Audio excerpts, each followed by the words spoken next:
Alright guys, you may know the person next to me. In this video, we're going to talk about why actually going to higher end places, such as the restaurant we're in, such as the hotel we're in, is much more beneficial for you in terms of creating social circles, creating alliances with people that may be millionaires, high quality girls, and having access to places that politicians, having access to the rich and famous of your city go to. And I'm with a man that you may know is someone that does like the luxury lifestyle, does like it. Some call him the pimp daddy. Some call him the I don't know if you have any other names. No, I don't. Just Black Jesus, a.k.a. RC Obama, Madison himself. We're going to be talking about why you need to start doing this, how to overcome the boundaries that might be stopping you from coming to these places, the nerves, and what to do when you're in these places. So we're chilling out in this place called the Sofitel in Darling Harbour, and I'm with Madison here. So I'm going to throw it to him and say, how can someone starting out into this world, in building their social circle, first get over coming to a place like this? Firstly, how can they get over it, and why should they go to places like this? Yeah, it's a lot I think it's a lot like dating, right? Like in dating, which you do talk about sometimes on your channel, you do mention the idea of dating, right? There's a dating philosophy that if you want to meet a high quality person, great, where would you meet that person? And then how would you even go about finding that person? And then the fourth question is, what do those people even like? And if you're unfamiliar with those environments and those things, then you have no chance of being able to find that partner in a romantic sense. And it's the same thing with social life or social circles. Where do these people who are worth knowing go? What do they like to do? What do they not like to do? What are their motivations? What are their topics of interest and conversation? And you're not going to know this stuff unless you go to these places. You won't even know how to approach them unless you also go to these places. So you don't even know what you don't know yet. And people are saying to themselves, how do I start? Where do I start? If I don't know where to start, I shouldn't start. No, just start somewhere. Start somewhere, find a place in the city that you like, find a place that you're a little bit uncomfortable, that you feel like you don't fit in. You're gonna go in at first, you're gonna have the wrong style, the wrong fashion, you're not gonna look right, you're gonna wear a weird belt by the Gap. You're gonna have a Gap belt, you're gonna have a blazer by H&M, you're gonna look like you're cheap at these places, and your fashion is going to say the wrong thing about you, and you're not going to blend in, and that's totally fine at first. And eventually you'll start to look around and say, everybody that's here dresses a certain way. They have a certain style. They wear a certain kind of shoes. They match brown shoes with brown belts, and their fashion speaks for them and makes a presentation for them before they even walk in the room. Okay, this is how people operate in this environment. And you'll slowly start to understand what it's like to be in these places. And that's your first step, just even knowing what to dress like in these places, how to communicate in these places. And eventually you learn the language. Like for example, so I was in the fashion industry. And in the fashion industry, we talk about things like a portfolio. We say a collaborative shoot. Then you start to learn the language of being in these places, right? You start to learn the vocabulary of being in these places. So now you know how to dress. Now you know how to communicate. And of course, it's finding these places and where they are in general, which I'm sure Stan will talk about, how to even find these places and pick your own place that is going to be your home base. I want to go back to a story that you and I both know, which is when there is a barrier to entry in a place, it always seems to be a little bit better. Yeah. I remember, so we're in Hollywood one day, and we hear this story of Hyde, the most exclusive nightclub there is, and it's in Hollywood, and they did a strategic marketing strategy. Their marketing strategy was, early on the night, they rejected a lot of girls that might not meet their quota. It might be a little bit dressed a bit weird, as you said, or it might be a little bit not reaching the benchmark that they set. And that would have a ripple effect through the whole of Hollywood, and all of these girls would try to come to Hyde to see if they met the standard. Is it because they were like, I can't believe I got rejected from this club, and then they would go and Instagram about it, tell people, and tell their friends, and then that's how the word would spread? That's how it works? Okay. So a great marketing strategy, right? So these places, you want to be going to places that have a barrier to entry.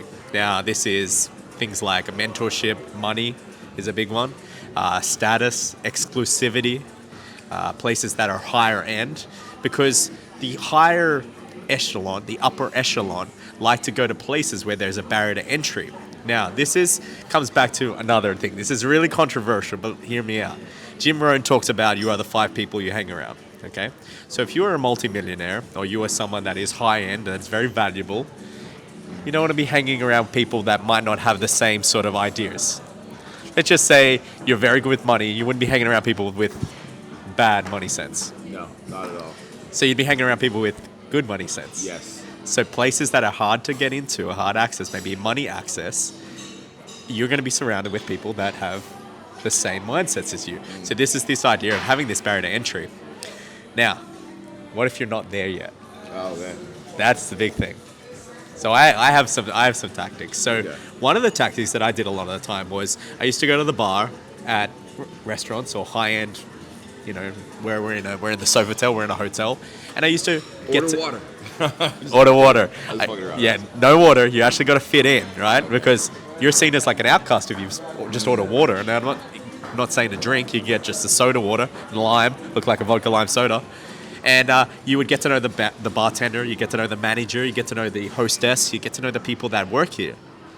That is like a key to be able to get to know other people here. Now, if everyone here is multimillionaires, and you know some people, and you're trying to get into business, and you talk to the bartender, and you get to know them, say, oh, do you know anyone around here? Or who's that guy? Or who's that? You get to know them on a friend basis, the bartenders or the managers. And they say, oh, that's Jim. I've known him for years. I'll introduce you.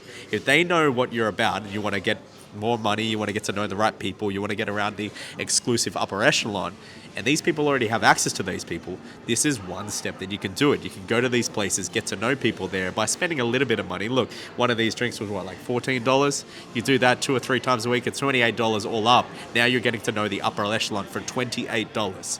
There are specific keys. Now, do you have any specific style or specific things that you do that gets you around the more, let's say, important or valuable people or more high quality girls? Yeah. I try to do things that are hobbies that high quality people do as hobbies. Okay. So for example, I have a membership to a spa that's in my city, and it costs me $1,000 a year for the membership, and it allows me to go by myself, and I can bring a friend at a discount. But going to this spa is something I just enjoy. But people who are high performance people like to relax, and so we will go to this spa typically as our own habits, and we'll hang out. So there's this one spa, I won't say the name of it, in Toronto that I go to, I have a membership to, and me and my boys went there, and we saw Shawn Mendes there. And this sauna is very, very small. It's only 8 people in the steam room, and just me and my guys and Shawn Mendes and his guys, and we're in there for an hour just chatting. Or there's another spa, for example, in Los Angeles. I won't say the name of it. I go to it, Sam's been to it, and our buddy's been to it too. And then a couple of times we go there, Justin Bieber's there. And it's like, because guys who are high profile or high stress need to relax. They have hobbies where they like to relax. So they do these leisure things because they're part of their performance. Anything that links to, I find, being able to make someone high performance is where you're going to find them. So you will find them also at mentoring events with other coaches. You'll find them at self-development seminars. So I think even at financial seminars, it's worth being in the VIP section. For some people will say, well, I'm not going to pay $700 to sit in VIP. But it's like, yeah, I want to pay that because I want to be around people that can afford to pay $700 to sit in VIP because they're going to have connections and they're going to put skin in the game, and it's worth networking with them. I don't want to be with the people who are like, here's my business card, here's my business card, here's my business card. People are looking for the free handout. I want to be around people who are taking it seriously. Also, if you're in the VIP section, or people are paying $700 to get into a area at an event, those people are more likely to do business with you because they're looking for ways to grow together with you. Their mindset is different. They have an investment mindset. They're used to investing into themselves versus the people who are in the free section who have a mindset of not investing into themselves and they want everything for free. You know what I'm saying? So that aspect alone, I think, is a lot worth it. Makes it a lot worth it. Another thing I want to mention is I think it's always worth paying to be in somewhere. So, for example, I just came from Colombia and we had this mastermind. It's a bunch of us, and we put like $100 in. We rented what's called a finca, which is like a huge mansion. You got like 20 guys renting this mansion. Okay, it costs like, I don't know, like $5,000 a day. It's like 8 bedrooms and like a pool and like everything. And everybody that put in money decided to also have a mastermind during the day. So everybody that could afford to go to this finca put in $100. So first of all, we all could afford $100. Then we all taught each other lessons of the day. So the value wasn't even the cool photos that we got at this place. The value was everybody there was an entrepreneur that had $1 million in business at least a year, and they taught each other ideas and they shared these ideas with each other. And so what was worth it for me wasn't the party and the women that were at the party. It was the dudes. I was more excited about the dudes that were there and meeting them and hearing their business ideas about social media and the new things that they were doing. And I was hearing about like how one guy was telling me how he's using Loom and he's recording people's websites for prospecting calls and like this crazy ideas. And I was like, fuck yeah, this is totally worth it, more than the women. Of course, the women came to the party, and the women that came to the party were well behaved. Let's put it that way. Women were not acting out because they were in a nice party with established, respectable gentlemen, and they knew that they were at a top echelon and they wanted to behave well. So the quality of the women were better. The guys were amazing dudes, entrepreneurial guys, adventurous guys that get out of their comfort zone, travel the world, and the information I got was worth it. So would I pay that $100 again? Hell yes. For $100, that's crazy value. Yes, everybody, it's the idea of like when you find high resourceful people, they're also willing to pool their money together. You know, like Sam and I have lived in the Hollywood Hills mansion. I lived in 3 mansions in the Hollywood Hills, and how could you afford that? It's like, well, everybody is on the same team, working together, pools their money together, and able to afford a lifestyle that is X amount of the number of people. So if you have 8 people pooling their money together to have an amazing lifestyle, those 8 people can now afford something that's 8 times better because they are working together on the same team. So it's worth it to collaborate with these people because you live a better quality of lifestyle. Not only that, but you're able to download the information that they have and makes your life better. So it's absolutely worth paying to be in those rooms. I tried to link it back to your main thought. No, that's good. No, that was good. And you might be asking like, why am I doing this? Why do I have to do this? And I want to say that it's a valid question, and I'm here to explain it. One of the things is that if you want to become someone that is in the top 10%, we know that the world is becoming, especially women, are becoming more hypergamous, so they're seeking after more high status men. You have to be along this path of bettering yourself and becoming more valuable as a man. One of the ways you can do that is get around other people that are already valuable. You learn little tidbits, little tricks, little ideas that you might not have got from someone that you're hanging out with, you know, Joey down the bar that's talking about what's the best pizza in New York or something like that, or, you know, anything like, you know, what happened in the ball game. You're getting intellectual conversations. What I've really noticed around these environments is that the conversations are much more deeper.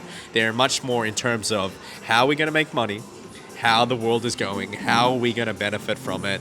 And one of the things that not a lot of people know is that wherever the status is, wherever the high status guys are, you'll tend to notice there'll be high status girls or high quality girls.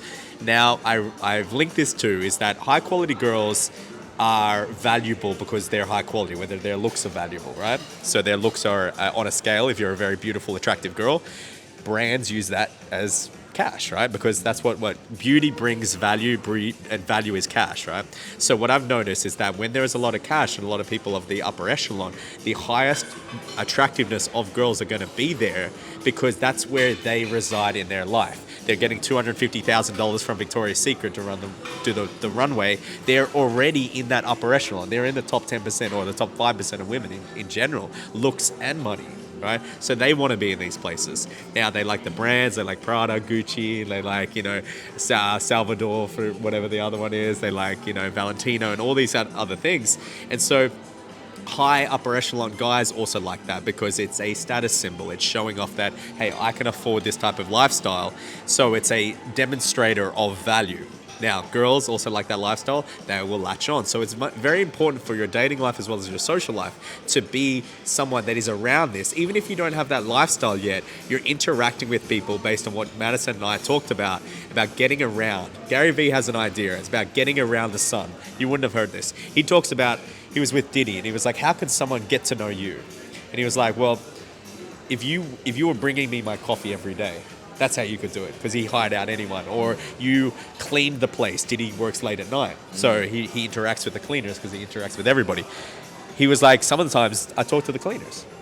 And Gary was talking about getting around the sun, getting around the type of people that you want to get around is the number one biggest ROI you can do in your life. Yeah. Leveling up your life, you don't even really need to, quote unquote, 1,000% work on your dating life. If you worked on leveling up your life to you becoming a high value dude, the byproduct is that you're going to be surrounded by the highest quality girls. Now, it's important to learn social skills. Again, one of the things that me and Madison find is that most, big entrepreneurs don't have much social skills because they've devoted to it. But that's why you're watching the channel. That's why you're watching the video. That's why you're understanding that it's important to be around these kind of environments. The next thing you're probably asking is how do I bring value to these kind of people? So I'm going to throw it to Madison, and I'm going to throw it to me about how exactly to bring value to these people that you might feel like, oh, I feel like I'm taking from them. I don't know what I can do. They're so rich. They got everything. How can I provide value? Yeah, you know what the crazy thing is? I think most people have never asked themselves that question. There's the first question. That's the first question. How do I bring value to somebody's life? How do you even do that? That's a wild question. I'm going to take it back to a dating perspective because I know everybody here is interested in dating, and Sam and I come from a dating coaching background. So, oftentimes when dating a woman, she could be beautiful, she could be a model, she could be an Olympic athlete, she can be from magazine covers, she can be working on the movie Transformers, she can be a crazy woman, right? But yet she's so used to receiving value, she has no idea how to bring value to my life. People have no idea how to bring value to my life. In my business, I've made, $6-7 million in coaching, but people have never thought about how can I bring value to my life. They're thinking, how can they get value from me? So it's very rare that I'm in a room and people actually ask me how to bring value to my life. Same thing in a dating aspect. No one asked me how to bring value to my life.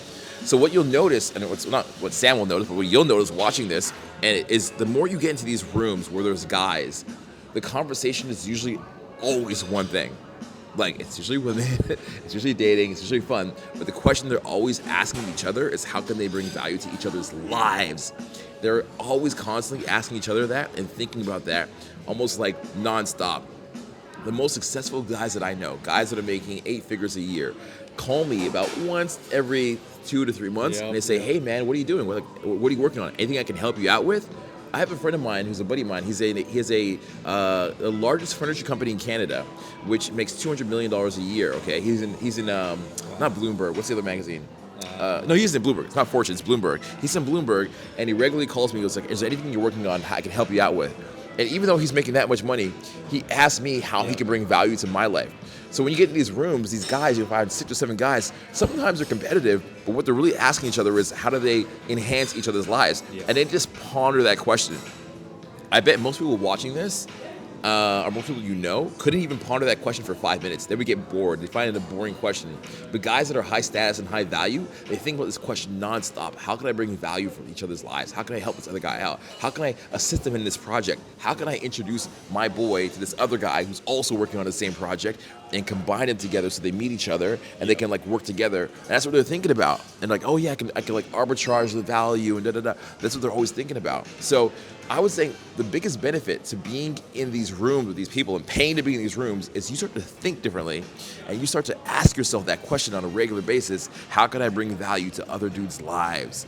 And when you start to ask that to yourself every single day, maybe 15 minutes a day, 10 minutes a day, you're just thinking about it, then your life changes because the quality of questions that you were asking yourself in your life changes, and therefore your output changes and your mental fortitude changes and your mindset changes and your behaviors changes and everything else after that changes because of the quality of that question. And that question is something that's just been incredible to me, bringing me back to that mastermind group that I went to in the hills there, in the mansion. Everybody asked themselves that question. How do we make each other's lives better? And because we did that, we're all still in contact and we're still friends. Guys' relationships are built on how do you bring value to each other's lives. Okay, if I wanted to just have companionship, I get a dog. If I wanted good emotions, I get a buddy or a dog. If I wanted to, besides physical pleasure, I might have a relationship with a woman. But men's relationships are built on building value in each other's lives. That's what makes male relationships. Not necessarily female relationships, but male relationships. So if you want to do that, you start asking yourself that question consistently and strategizing and learning new ways to do that for other people. And the more that you can even give value and understand what it means to give value, the quality of your life and the quality of the life of people around you, therefore, of course, increases. Actually put yourself into these people's shoes. Look at them, watch them, and be like, okay, well, what are their problems? How can I help? Maybe I don't have the money to help. Maybe I can just be a ear to listen to their problems, right? Maybe I could just be that person that every time they see me, I put them in that good mood. And I'm always optimistic. That's one of my biggest things. Adding value just by putting them into an optimistic view. Be like, don't worry, man. What about if you look at it from this perspective, reframe. And by me making them feel good is one of the biggest value adds that I've... Because everybody's always taking from them. Yeah. Everybody's thinking, how can I take? Nobody's thinking, how can I give? And just being positive is giving. Yeah. It's just that alone is monumental. 1,000%. Have a look at celebrities. You got the manager wanting something. You got this person wanting something. Every fan wants something, a photo. They want, every single person in their life. Give me a bit of money. Give me a bit of fame. Give me this. Give me that. Yeah. And the people around me, complete opposite. Can I tell you my story, Ariana Grande story? Yeah, finish up the Ariana Grande story. Have I ever told you the story? Yes, you have. Okay, all right. So, once upon a time, I'm in a hotel in Stockholm, Sweden, and it's like 11:30 at night. It's a hotel like this, okay? Yep. And the kitchen's closing down. I finish a program, and I just see this girl. She's sitting on the corner, like by herself. Like actually, she has like a dancer with her or something. Yeah. She's bored out of her mind. It's like the back alleys of a hotel, and me and my buddy are just talking. We're talking about stroopwafels. Stroopwafels are the pastry that you get in Amsterdam, the little flat pancakes with caramel. And we're just talking about them. And we heard this voice go, "Stroopwafels? I love stroopwafels." And I'm like, who is this chick like jumping in our conversations? Like she's really trying hard to get in there. And she's like going on, and we're just sharing good vibes, sharing good vibes. So about 15 minutes goes by, okay? Yep. And me and my buddy decided to go upstairs, and we're just laughing at the situation. I go, you know what this chick looks like? I'm like, this chick looked like she wanted to be the president of the Ariana Grande fan club. That's what she looked like. Not even like Ariana, like the fan club president. Like she's trying so hard because this chick had like tattoo on her hands and everything, and like I think a neck tattoo also. And then we go online, we Google it, and we're like, where is Ariana Grande anyways? And we're like, oh shit, she had a concert in Stockholm yesterday. I'm like, it was her. I'm like, oh shit. That means that all the photographers are putting makeup or airbrushing out her neck tattoos and her hand tattoos. Like she's trying to have like a good girl image or something. And I'm like, wait, is Ariana Grande? I'm like, we had stroopwafels. Well, let's go downstairs and hang out with her. Like, all right, cool. So we grab our waffles, we go downstairs and we kick it with her, right? And I'm realizing at this moment, I'm like, the girl that everybody wants something from. No one's thinking what they can give to her. Yeah. And the thing that she wants was the simplest thing that she couldn't get, which was stroopwafels from Amsterdam while she's in Sweden, and she's craving them at 11:30 at night. But no one's ever thinking what they can do for her, what they can give for her, And we just had good vibes. Yeah. We didn't treat her like a celebrity. We just tried to treat her like a person. And we kicked it with her. You know what I'm saying? And there's a video of this that exists that will never be shown. It's wild. And so I'm just thinking about this. I'm like, wow, it is wild. It's like the simplest thing. Nobody just stopped to say, how can I give value to Ariana Grande? What does she want? What would make her day 1% better? How can I have good energy? How can I have good vibes? How can I not ask her for a selfie? How can I just make her feel good? How can I just make her crack up and laugh so hard that she's falling off of her chair? No one's ever thought that. Anyways, the next morning we get up, and it was like totally professional in the hotel. The manager, assistant manager, head manager's there. There's like 8 black cars in the front, stylist, wardrobe, makeup artist, and everybody's there just ready to sink their claws into her and get back into taking something from her. And I was like, wow, we were her vacation for like 30, 45 minutes. And that was the only time of the day she had that. And I was like, wow, that really blew my mind. Oh, hello. So to wrap up, that was funny as hell. So to wrap up the video while Madison is cranking his neck about 180 degrees. You better leave that shit in. As you can see, good vibes. Again, you can probably tell by the way that we are. This is exactly the way that we give value to people. It's a relaxed vibe. It's done through communication. It's always on, how can I, even just energetically, how can I just put that on there? How can I give value into it? Not just take, like, please give me the validation of liking me. Please, Mr. Millionaire, give me all the tips. Like, it's none of that. It's just about good vibes, chatting it up. And eventually, what you notice when you get to know these people, you've not taken for so long and give them so much that they're like, how can I help you? Oh, yeah. I want to say something else. I'm sorry. I know you were trying to wrap it up. I have to edit this out. All right, edit this in. Okay. So, anybody who's made... Okay. Oh, my gosh. This is so brilliant. All right. If I was going to ask you, all right, you have 1 week to make $10,000. I gave you that as a challenge. Could you do it? The answer is probably no. I know for myself I can make $10,000 in a week out of thin air. The reason I know how to do that is because I know how to give value. Yeah. So anybody that has a successful business knows how to give value to people that are customers. They have figured out how to give value to people at a mass scale at a problem that is important to them that they want to solve. I talk about this in my Influence Mastery course, right? So I know that I can create $10,000 out of thin air because I know I can solve people's problems that are important. And this comes from also I've given guys value. So I learned how to get guys around me, give the guys value. I learn how to network, give value to the dudes. And now I'm like, oh, here's an audience that needs value. Let me learn how to give them value. If you're broke, if you're poor, if you can't make money, if your business sucks, it's because you haven't figured out how to properly give value to an audience, right? So once you do that, your whole financial situation changes. You can literally print money out of thin air. Because what is money? What is money? All of you law of attraction people. Money is an energetic exchange of value. So that's all you're just doing. You're just giving energy, as Sam is saying. And the energy can be positive energy, thoughtful energy, serving others. All that is exactly the same thing, but it's just translated in different ways. Damn, you got some absolute gems there by Mr. Madison. I appreciate you. Cheers. Cheers. Hype. All right, guys, so that wraps up that. Now, what I want you to do, exactly what Madison said, exactly what I say, start to go out, start to find these places in your local city that have a barrier to entry, that are upscale, that are the quote-unquote the upper echelon, because you're going to find people that actually transform your life when you give them value. So it's Sam here, Madison here, checking out, and we will see you in the next video. Peace out.